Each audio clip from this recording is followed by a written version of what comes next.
एक बड़ी फेमस किताब है एल्केमिस्ट, किसी नाम सुना उसका? द एल्केमिस्ट, ठीक है। उसका सार ये इस किताब का कि एक गडरिया होता है और वो गडरिये को बार बार एक सपना आता है कि मुझे बहुत सारा धन मिल गया है, दौलत मिल गई है, और वो दौलत जो है उसको दिखाई पड़ती है मिस्र के पिरामिड के आसपास कहीं दिखाई पड़ती है।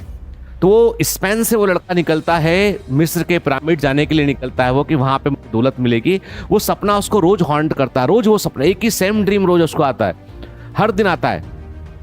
तो अपनी भेड़े वेड़े बेच के सब करके वो निकल जाता है। कहाँ के लिए वो निकल जाता है? इजिप्ट के लिए निकल जाता है, मिस्र के लिए निकल जाता है। वो तमाम कष्ट को सहते हुए कई बार उसको लूट भी लेते हैं, कई बार खतरे में पड़ता है, कई बार अच्छे लोग मिलते हैं, कई बार बुरे लोग मिलते हैं, कई बार उसके साथ बुरा होता है। कुल मिला जो है कई महीनों के बाद वो जब मिस्र पहुंचता है और वहां पे जब जो है वो जो पिरामिड सपने में आता है वहां तक वो पहुंचता है, वहां जाकर जो है वो डाकू घेर लेते हैं उसको, बहुत मारते हैं उसको, और उसके बाद पूछते हैं उससे कि तू यहाँ आया क्यों था, बता पहले, तू क्या ढूंढ रहा है। वो गड्ढा करता रहता है, वो उसे लगता है कि यहाँ पे दौलत है तो खोद रहा होता है। तो वो डाकू पूछते हैं कि यहाँ पे है क्या, तू निकाल क्या रहा है। वो बताता है डरते हुए कि यहाँ पे दौलत है, खजाना है, उसकी तलाश में मैं स्पेन से यहाँ आया हूँ। तो डाकू हंसकर उससे बोलता है कि पागल, ऐसा सपना मेरे को भी आता है, ऐसा सपना मेरे को भी आता है कि एक स्पेन में एक चर्च है, चर्च के पास में कई सौ भेड़े हैं और वहाँ पे एक तेरे जैसा एक गडरिया है, वहाँ पे भेड़ चला रहा है। उस पेड़, उसमें एक बड़ा सा पेड़ है, चांदनी रात में उस पेड़ के नीचे गड्ढा खोदते हैं तो दौलत निकल आती है बहुत सारी। ये सपना मेरे को आ रहा है सालों से, मैं गया स्पेन क्या। वो समझ जाता है ये तो मेरी जगह है, वो गडरिया समझ जाता है ये तो मेरी वाली जगह की बात कर रहा है।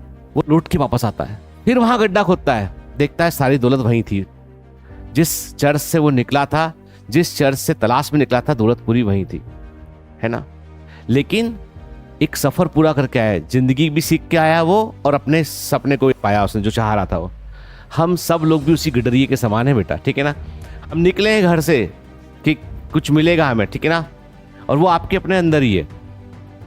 Nobody can give you success, कि कोई ये मांगने वाली चीज है ही नहीं। भिक्षा में सफलता मिल ही नहीं सकती है, भिक्षा में थोड़े बहुत रुपए मिल सकते हैं, भीख में थोड़े बहुत रुपए, भीख में सफलता कभी नहीं मिलती है, ठीक है। वो अंदर से ही स्पिरिट आती है, अंदर से ही चीज होती है बेटा उठ के। तो जिन लोग ने अपना सपना यहाँ आके डाइल्यूट कर दिया है, जो लोग उससे कंप्रोमाइज कर लिए हैं, जो लोग यहाँ के अकॉर्डिंग जो है वो यहाँ दूर, घर से दूर आके नेटफ्लिक्स, अमेजॉन प्राइम वो सब में पड़ गए हैं, तो उनका तो देखो ईश्वर भी भला नहीं कर सकता, कोई कुछ नहीं कर सकता। जो फिजिकली मेंटली क्लासरूम में प्रेजेंट ही परिवर्तन हो सकता है, ठीक है। चेंज वो तभी पॉसिबल है, अदरवाइज जो है वो मैं कुछ नहीं कर सकता आपके साथ में। यदि आपकी अंदर से खुद की विल नहीं होगी तो मैं कुछ नहीं कर सकता हूँ, कोई चमत्कार नहीं होता है यहाँ पे, ये क्लियर बात है, ठीक है।